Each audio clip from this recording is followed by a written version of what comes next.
जय हिंद दोस्तों, आप सभी का स्वागत है आपके अपने यूपी चैनल एसजे स्टडी पे। दोस्तों अभी हम लेकर आ गए इंडियन नेवी एमआर और एसएसआर के लिए दोस्तों जीके क्लास, जिसमें कि हम करने वाले दोस्तों जीके के प्रैक्टिस सेट 6 को। इससे पहले दोस्तों हमने 1 से लेकर 5 तक करवा दिए प्रैक्टिस सेट। अगर आप नहीं देखे हो तो सभी का हमने प्लेलिस्ट बना दिए, आप लोगों को लिंक डिस्क्रिप्शन बॉक्स में मिल जाएगा प्लेलिस्ट का, आप लोग जाके जरूर सभी पार्ट को देख लीजिएगा। चलिए आज के क्लास को शुरू करते हैं। इस वीडियो को शेयर कर दीजिए और वीडियो को आप लोग लाइक नहीं करते यार, लाइक कर दो, इतना मेहनत से आप लोग के लिए वीडियो बनाते हैं, ठीक है।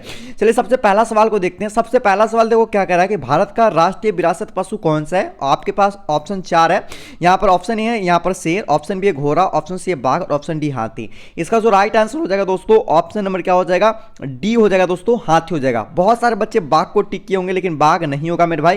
क्या होगा इसका राइट आंसर, हाथी होगा। क्यों? क्योंकि यहां पर देख लो विरासत लग गया है। अगर विरासत जैसे ही लग जाएगा तो वो उसका जो आंसर हो जाएगा वो क्या हो जाएगा, हाथी हो जाएगा। अगर पूछा जाए कि राष्ट्रीय विरासत पशु कौन है भारत का, तो वो हाथी हो जाएगा। अगर यही विरासत नहीं रहता और सीधा आपसे पूछता क्या कि भारत का राष्ट्रीय पशु कौन सा है, तब जाके हम लोग क्या करते, बाघ लगाते, ठीक है। तो इस बात को याद रखिएगा। देखो भारत का जो राष्ट्रीय पशु हो जाएगा, ठीक है, सीधा ये विरासत नहीं, सीधा राष्ट्रीय पशु जो हो जाएगा वो बाघ हो जाएगा। अगर पक्षी की बात करें तो पक्षी हमारा क्या हो जाएगा दोस्तों, मोर हो जाएगा, ठीक है, याद रखिएगा। अगर आप लोग से फूल बोले राष्ट्रीय फूल कौन सा है, क्योंकि पूछता है यार राष्ट्रीय चिन्ह से रिलेटेड क्वेश्चन आपके एग्जाम में, तो कमल हो जाएगा। अगर आपसे पूछे कि राष्ट्रीय जो हमारा मतलब कि फल है वो क्या हो जाएगा, तो वो हो जाएगा दोस्तों आम हो जाएगा। इस पे हम एक वीडियो लाएंगे राष्ट्रीय चिन्ह पे, तो वो देखना, तो सब कुछ क्लियर आप लोग का हो जाएगा, ठीक है। बताना चाहिए वीडियो। तो चलिए दूसरे सवाल की ओर बढ़ते हैं। दूसरा सवाल देखो यहाँ पर क्या कह रहा है। सवाल कह रहा है कि रिकेट्स, जिसको बोलते हैं हम लोग सूखा रोग भी बोलते हैं हिंदी में, किसकी कमी से होने वाला रोग है। Option vitamin D, option B है विटामिन सी और ऑप्शन सी विटामिन बी और option D vitamin A. Right answer हो जाएगा दोस्तों ऑप्शन नंबर ए हो जाएगा विटामिन डी। रिकेट्स जो होता है दोस्तों विटामिन डी की कमी से होने वाला रोग है, जिसको सूखा रोग भी हिंदी में बोलते हैं, ठीक है। और विटामिन डी का आप लोग से पूछ दे कि इसका जो रासायनिक नाम है वो क्या होता है, तो वो हो जाएगा क्या हो जाएगा दोस्तों, कैल्सीफेरॉल हो जाएगा, ठीक है, आप लोग याद रखिएगा, ठीक है। अभी अगला क्वेश्चन की ओर बढ़ते हैं। 3 नंबर सवाल देखिए क्या कह रहा है। 3 नंबर सवाल कह रहा है कि संयुक्त राष्ट्र संघ किस वर्ष में स्थापित किया गया था, ठीक है। तो इसका जो ऑप्शन ए है 1945, ऑप्शन बी है 1940, ऑप्शन सी है दोस्तों 1920 और ऑप्शन डी है दोस्तों 1935। राइट आंसर हो जाएगा दोस्तों ऑप्शन नंबर ए 1945। संयुक्त राष्ट्र संघ का जो स्थापना किया गया था, ठीक है, स्थापित किया गया था, वो कब किया गया था, 1945 में किया गया था, ठीक है। तो आप लोग को याद रखना है। पूछा जाए कि इसमें, ठीक है, संयुक्त राष्ट्र संघ में कितने सदस्य भाई, तो 193 सदस्य। कितने, 193 जो मेंबर है दोस्तों इसके अंदर है, आप लोग को याद रखना है, ठीक है। ये बहुत इंपॉर्टेंट सवाल है आपके एग्जाम के लिए। उसके बाद हम आगे देखते हैं और अगला जो यहाँ पर क्वेश्चन है 4 नंबर, वो है एड्स का पूरा नाम क्या है। और आपके एग्जाम में बहुतों बार रिपीटेड क्वेश्चन है। Advancement in developing syndrome, option B है acquired immuno deficiency syndrome, option C है एक्टिव इम्यूनो डिवाइडेड सिग्नल और ऑप्शन डी है all immuno down syndrome. Right answer होगा ऑप्शन नंबर बी दोस्तों, acquired immuno deficiency syndrome. AIDS का full form होता है। बहुत सारे प्रैक्टिस सेट के अंदर हमने ये क्वेश्चन आप लोग को करवा दिए थे, ठीक है। अभी चलिए हम चलते हैं अगला क्वेश्चन की ओर बढ़ते हैं और अगला क्वेश्चन हमारा जो कह रहा है वो क्या कह रहा है वो चीज आप लोग देखिए। 5 नंबर सवाल है दोस्तों, वो यहां पर कह रहा है कि भारत में हर साल शहीद दिवस कब मनाया जाता है। और आपके एग्जाम में बहुत बार ये भी क्वेश्चन रिपीटेड है, प्रीवियस ईयर के क्वेश्चन है, ठीक है। बहुत ऐसे क्वेश्चन इसमें मैं डाल देता हूं जो कि प्रीवियस ईयर के होते हैं। इसका राइट आंसर हो जाएगा दोस्तों ऑप्शन नंबर बी दोस्तों 30 जनवरी, ठीक है। भारत में जो हर साल शहीद दिवस है वो 30 जनवरी को मनाया जाता है, तो आप लोग को याद रखना है, ठीक है। ये चीज आप लोग याद रखिएगा, ठीक। चलिए अगला सवाल की ओर बढ़ते हैं। 6 नंबर सवाल देखेंगे। 6 नंबर सवाल भी यहां पर फिर से आ गया दोस्तों, फुल फॉर्म से रिलेटेड सवाल। आज की वीडियो में 2 फुल फॉर्म हो गए, आप लोग देख लिए। चलिए क्वेश्चन कर रहा है कि BRO का फुल फॉर्म जो है वो क्या होता है। ऑप्शन है border road office, option B है broad road organisation, option C है बॉर्डर रोड्स ऑर्गेनाइजेशन और ऑप्शन आप लोग को डी जो दिख रहा है मेरे भाई वो दिख रहा है कि बॉर्डर रिवर ऑर्गेनाइजेशन। इसका जो राइट आंसर हो जाएगा मेरे भाई वो क्या हो जाएगा, ऑप्शन नंबर दोस्तों क्या हो जाएगा, सी हो जाएगा दोस्तों। क्या हो जाएगा यहां पर, बॉर्डर्स रोड्स ऑर्गेनाइजेशन, ठीक है। BRO का ये क्या होता है दोस्तों, फुल फॉर्म होता है। अगला क्वेश्चन और बढ़ेंगे मेरे भाई। अगला क्वेश्चन देख लो यहां पर 7 नंबर, और 7 नंबर भी सवाल आपके एग्जाम में बहुत बार पूछा गया है और बहुत बार रिपीटेड सवाल है, ठीक है। क्वेश्चन क्या कह रहा है वो चीज आप लोग यहां पर देखिएगा। क्वेश्चन कह रहा है मेरे भाई मौर्य वंश का जो संस्थापक था वो कौन था? Option A Chandragupta Maurya, option B Chandragupta द्वितीय ऑप्शन ए, और option B Chandragupta Maurya, option C Vishnugupta और ऑप्शन डी है अशोक। 7 का जो राइट आंसर हो जाएगा दोस्तों वो हो जाएगा ऑप्शन नंबर बी हो जाएगा दोस्तों, चंद्रगुप्त मौर्य हो जाएगा। ठीक है, क्या हो जाएगा? चंद्रगुप्त मौर्य हो जाएगा, मौर्य वंश का संस्थापक। अगला क्वेश्चन की ओर बढ़ते दोस्तों, 8 नंबर सवाल, और 8 नंबर सवाल देखिए क्या कह रहा है। बोल रहा है कि 2011 के जनगणना के अनुसार निम्नलिखित में से कौन सा भारत की सबसे कम आबादी वाला राज्य है? बहुत बार मैंने ये सवाल को करवा भी दिया हूं आपके एग्जाम प्रैक्टिस सेट में, आप लोग इसका आंसर कमेंट सेक्शन में पहले दीजिए। Option A Kerala, option B है सिक्किम, ऑप्शन सी ओडिशा और ऑप्शन डी है तमिलनाडु। 8 का जो राइट आंसर हो जाएगा दोस्तों ऑप्शन नंबर बी, 2011 के जनगणना के अनुसार सबसे जो कम आबादी वाला जो क्षेत्र था वो था सिक्किम था। ठीक है, तो आप लोग को पता होना चाहिए। ठीक है, अब आप लोगों को कमेंट करके बताना है कि 2011 के जनगणना के अनुसार, ठीक है, 2011 के जनगणना के अनुसार सबसे ज्यादा आबादी वाला जो राज्य है वो कौन है, वो आप लोग कमेंट करके मुझे बताओ। ठीक है, ये आप लोग का होमवर्क हो गया। चलिए अगला क्वेश्चन देखते हैं, 9 नंबर सवाल देखो, बोला है थिम्पू भारत के किस पड़ोसी देश की राजधानी है? ऑप्शन ए दोस्तों बांग्लादेश, ऑप्शन बी है म्यांमार, ऑप्शन सी है दोस्तों नेपाल और ऑप्शन डी है भूटान। यहां पर न छूट गया। ठीक है, आप लोग न यहां पर कर लेना। ठीक है, तो इसका जो राइट आंसर हो जाएगा दोस्तों ऑप्शन नंबर डी हो जाएगा दोस्तों, भूटान हो जाएगा। थिम्पू भारत के किस पड़ोसी देश की राजधानी है? तो भूटान की। भूटान की राजधानी कहाँ है भाई? तो थिम्पू। वही चीज आप लोग को दे दिया है, क्या?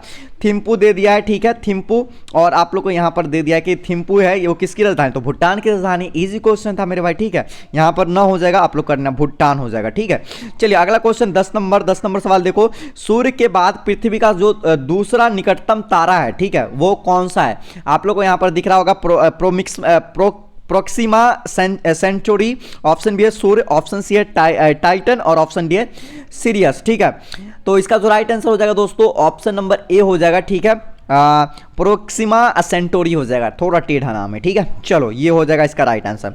अगला क्वेश्चन देख लो, 11 नंबर क्या कह रहा है? मुस्लिम लीग की स्थापना कहाँ हुई थी? Option A Dhaka, option B है कानपुर और ऑप्शन सी है नई दिल्ली और ऑप्शन डी है दोस्तों लाहौर। राइट आंसर हो जाएगा दोस्तों ऑप्शन नंबर ए हो जाएगा, ये ढाका बांग्लादेश। ठीक है, मुस्लिम लीग की जो स्थापना हुआ था वो बांग्लादेश ढाका में हुआ था, तो आप लोग को पता होना चाहिए था। मुस्लिम लीग की स्थापना कब हुआ था ये भी पूछ दिया जाता है, तो ये 1906 ईस्वी में हुआ था। कब हुआ था? 1906 ईस्वी में हुआ था, आप लोग को याद रखना है। अगला सवाल की ओर बढ़ेंगे, 12 नंबर सवाल। 12 नंबर सवाल देखो क्या कह रहा है कि कौन सा अक्षांश भारत को दो लगभग बराबर भागों में विभाजित करता है?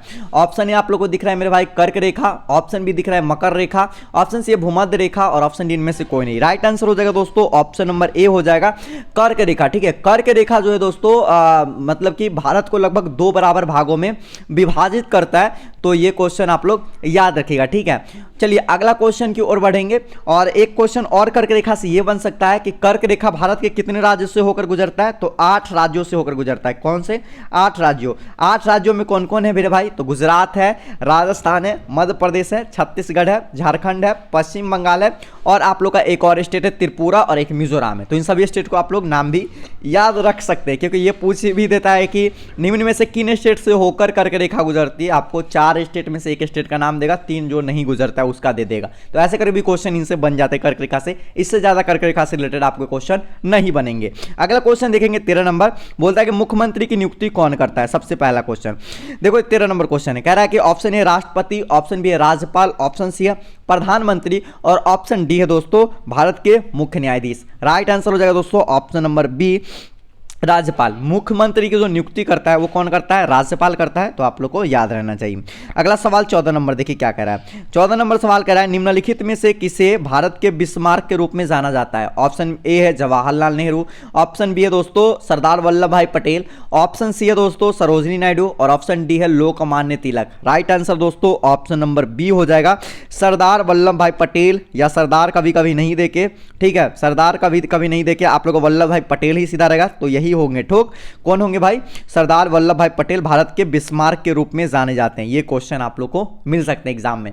अगला क्वेश्चन की ओर बढ़ते हैं दोस्तों। अगला क्वेश्चन यहां पर देख लो क्या कह रहा है कि सिंधु घाटी सभ्यता का सबसे बड़ा भारतीय स्थल कौन सा था? Option A Lothal, option B Rakhigarhi, option C है धोलावीरा और ऑप्शन डी है चानुहु दरो, ठीक है। इसका जो राइट आंसर हो जाएगा दोस्तों ऑप्शन नंबर क्या हो जाएगा, बी हो जाएगा, राखी गढ़ी, ठीक है। सिंधु सभ्यता का जो सबसे बड़ा भारतीय स्थल है वो राखी गढ़ी है, तो आप लोग को याद रखना है, ठीक है। बहुत इंपॉर्टेंट सवाल है, इनसे बनते हैं एक नए क्वेश्चन आप लोगों को सिंधु घाटी से रिलेटेड, ठीक है। तो इनको आप लोग देख लेना, कवर कर लेना आप अपने एग्जाम के लिए। चलिए आगे चलते हैं और अगला सवाल की ओर बढ़ते हैं। अगला सवाल देखो क्या कह रहा है, 16 नंबर कि किस बंदरगाह को अरब सागर की रानी के रूप में जाना जाता है। ऑप्शन है यहाँ पर कोची बंदरगाह, ऑप्शन बी है मोरमुगाओ बंदरगाह, ऑप्शन सी है कांडला बंदरगाह और ऑप्शन डी है मुंबई बंदरगाह। राइट आंसर हो जाएगा दोस्तों ऑप्शन नंबर ए, कोची बंदरगाह। कोची बंदरगाह को दोस्तों अरब सागर की रानी के रूप में भी जाना जाता है, तो आप लोग को याद रखना है। अगला क्वेश्चन देखेंगे 17 नंबर सवाल देखो क्या कह रहा है, दीन ए इलाही निम्नलिखित में से किस मुगल सम्राट की रचना की थी। ऑप्शन है Humayun, option B Akbar, option C Babur और ऑप्शन डी है दोस्तों क्या, जहांगीर है, ठीक है। तो इसका जो राइट आंसर हो जाएगा दोस्तों ऑप्शन नंबर क्या होगा, बी हो जाएगा दोस्तों, अकबर हो जाएगा।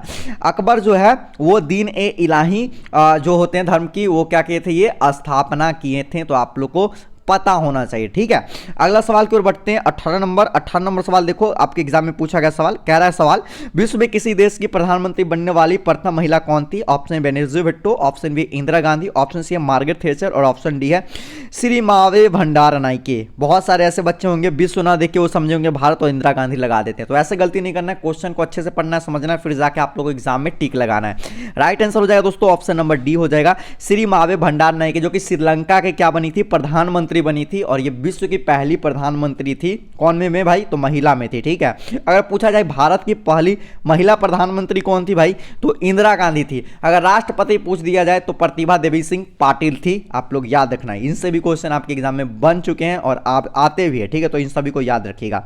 अगला सवाल देखो कि 19 नंबर में क्या कह रहा है, भारत पर्यटन की टैगलाइन क्या है। पर्यटन पहले, सफर और यात्रा, ऑप्शन सी है भारत का अन्वेषण करें और ऑप्शन डी अतुल्य भारत। तो इसका जो राइट आंसर हो जाएगा दोस्तों वो क्या हो जाएगा, ऑप्शन नंबर डी हो जाएगा मेरे भाई, क्या, अतुल्य भारत हो जाएगा, ठीक है। भारतीय पर्यटन की जो टैगलाइन था वो क्या था, अतुल्य भारत था, तो आप लोग को ये भी चीज़ पता होना चाहिए मेरे भाई, ठीक है। आप लोग को तो पता ही होगा मोदी जी बहुत क्या क्या चीज़ निकालते हैं, मतलब बहुत सारे जो भी होता है ना, मतलब कि टैगलाइन वो निकालते हैं, जैसे कि 26 जनवरी में आज़ादी का महोत्सव कुछ ऐसे करके तो निकालते थे, वही अतुल्य भारत है, इस बात को याद आप लोग रखिएगा, ठीक है, टैगलाइन।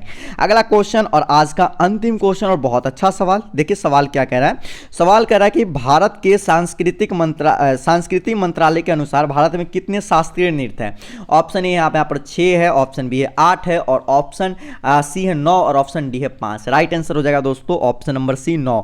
जो हमारे भारत के सांस्कृतिक मंत्रालय के अनुसार जो अभी तक शास्त्रीय नृत्य है ना वो 9 है, बस 9। कौन कौन से हैं वो भी आप लोग जान लीजिए, 9 में 9, ठीक है। एक तो हमारा हो जाएगा भारतनाट्यम, ठीक है, दूसरा हमारा हो जाएगा कथक हो जाएगा, और उसके बाद कथक के बाद हमारा हो जाएगा कथकली हो जाएगा, क्या हो जाएगा, कथकली हो जाएगा। कथकली के बाद हमारा कुचिपुड़ी हो जाएगा, क्या हो जाएगा, कुचिपुड़ी हो जाएगा। उसके बाद ओडिसी हो जाएगा, ओडिसी के बाद हमारा हो जाएगा मणिपुरी हो जाएगा दोस्तों, मणिपुरी के बाद मोहिनी अट्टम हो जाएगा, ठीक है, मोहिनी अट्टम हो जाएगा। मोहिनी अट्टम के बाद छौ हो जाएगा, क्या हो जाएगा, छौ नृत्य हो जाएगा। और उसके बाद हमारा जो हो जाएगा सालिया हो जाएगा, ठीक है, सातित्या होता है, ठीक है, सातित्या ऐसे करके ही नाम है, कुछ टेढ़ा मेढ़ा वो हो जाता है, ठीक है। तो इन 9 जो भी हैं ये शास्त्रीय नृत्य, यही 9 नृत्य को क्या कहा जाता है, शास्त्रीय नृत्य का मान्यता दिया गया। बाकी और भी नृत्य है जिनको नहीं दिया गया, ठीक है। तो यही हमारे क्या है, सांस्कृतिक मंत्रालय के अनुसार शास्त्रीय नृत्य के अंदर रखा गया है। अब देखो मेरे भाई, ये शास्त्रीय नृत्य से रिलेटेड आपके एग्जाम में क्वेश्चन पूछे जाएंगे कि ये जैसे कि होगा, समझो भारतनाट्यम किस स्टेट का नृत्य है, तो तमिलनाडु का है, तो ऐसे करके क्वेश्चन बन सकते हैं। दूसरा, खेल से रिलेटेड क्वेश्चन पूछेंगे, ठीक है। उसके बाद आप लोग से जो अभी राष्ट्रीय चिन्हों पर में डिस्कस किए थे उससे रिलेटेड क्वेश्चन पूछेंगे। तो मैं एक मास्टर जीके का प्लेलिस्ट बनाऊंगा, फिर से पहले से बन रखा है ऑलरेडी, अगर देखना चाहो तो देख सकते हो, नहीं तो मैं फिर से शुरू करूंगा, वो देख लेना। 10 नंबर आपके जीके में कवर हो जाएंगे, ठीक है। मैं जल्द वो स्टार्ट कर रहा हूँ, तो वो देखने के बाद आपको जीके में 10 नंबर कवर करवा देंगे, वो अकेले, वो सीरीज, ठीक है। तो वो जरूर देख लीजिएगा। इस वीडियो को शेयर कीजिए, इसका PDF आप लोग को आंसर सहित आप लोग को मिल जाएगा हमारे टेलीग्राम चैनल SG स्टडी पे, लिंक आप लोग को डिस्क्रिप्शन बॉक्स में दिया हूँ टेलीग्राम का, या सर्च कर सकते हो टेलीग्राम पे जाके SG स्टडी ज्वाइन हो सकते हो। साथ साथ सेकंड चैनल को सब्सक्राइब कर लो, वहाँ पे भी मेरी अच्छी वीडियो आप लोगों को देखने को मिल जाएंगे, ठीक है। बाकी वीडियो को शेयर करो, सपोर्ट करो मेरे भाई, क्लास मिल रहा है आप लोगों को, लेकिन क्लास पे लाइक वाइक नहीं करते हो, शेयर वेयर नहीं करते हो, शेयर वेयर कर दिया करो अपने दोस्तों के साथ। मिलते हैं एक और न्यू वीडियो में दोस्तों, तब तक के लिए जय हिंद, वंदे मातरम।